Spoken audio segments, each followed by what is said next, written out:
Hi, I am Butters. This is the third devlog for my game, The Abandoned. The last one covered my first proper boss fight, and this one will cover a wider variety of game elements like bad guys, food, shops, and best of all, slime.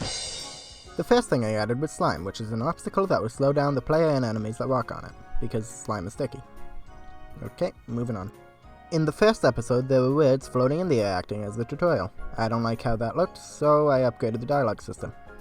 When entering a conversation, a box will pop up with the character speaking's name and dialogue. The text will appear gradually, but the player can press the same button used to move on to the next sentence to force the current one to finish. At the moment, this is pretty much only used in the shop, which will appear every couple of levels after the tutorial where the player can purchase helpful items and tools.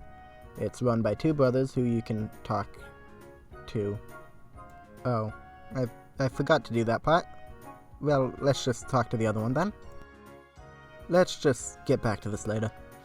Okay, so this is the basic demon. They're found in hell and will wander around aimlessly until the player walks into its field of view. If the demon has a direct line of sight to the player, they will bow down and charge at the player to stab them with its horns. Oh, and speaking of hell, these are the placeholder textures for the ground in hell. I want to know your opinion on it. Of course, there's going to be more eventually, like stalactites and half-blocks, but for now this is just the basic theme. I want to know if it works. I've changed how shooting works in this game. You now have limited ammo, so you can only fire until you run out. And there are a couple different ammo types. The basic shot is still the same, except now you have limited ammo.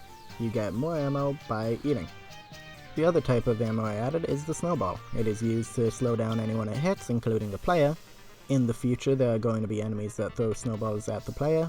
I just haven't had time to add them yet. When they are added, there will be a way for the player to get snowballs. For now, you can only find them in the shop. Oh, and the way you shoot the snowball instead of the basic shot is you just cycle between the two. Okay, so now I'm going to try to make some stock for the shop. This is an apple. It's now my default item and can be found in Eden, and when eaten will give 1 health to the player. It can also be bought at the shop. Since it's nearly Halloween, I should probably try to do something for that. This is candy. It can be found in the ammo wheel and is used the same way as you use a bullet. Except when you try to shoot it, it just gives the player a speed boost for a couple of seconds, and it can be found in the shop. Alright, that seems like enough. Let's go back to the shop now. There we go. Seeming much more friendly and open for business. Well, mostly.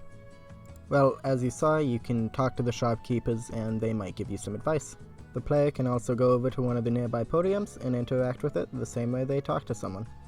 This will bring up a more unique dialogue box, which tells you some information about the item, shows a picture of it, and allows you to buy it or back away. This, of course, uses coins you've collected on your journey. After purchasing an item, it will be removed from the podium, unless there is more in stock, which you can see from the number next to the name. Such as in Apple, there is a 5 next to the name, which means there are 5 apples in stock, or the Holy Grail, which has a 1 next to the name, which means there is only 1. Well, that's all I have for this episode, so come back next time to see probably more demons and snowmen. Hopefully. Have a happy Halloween. Goodbye!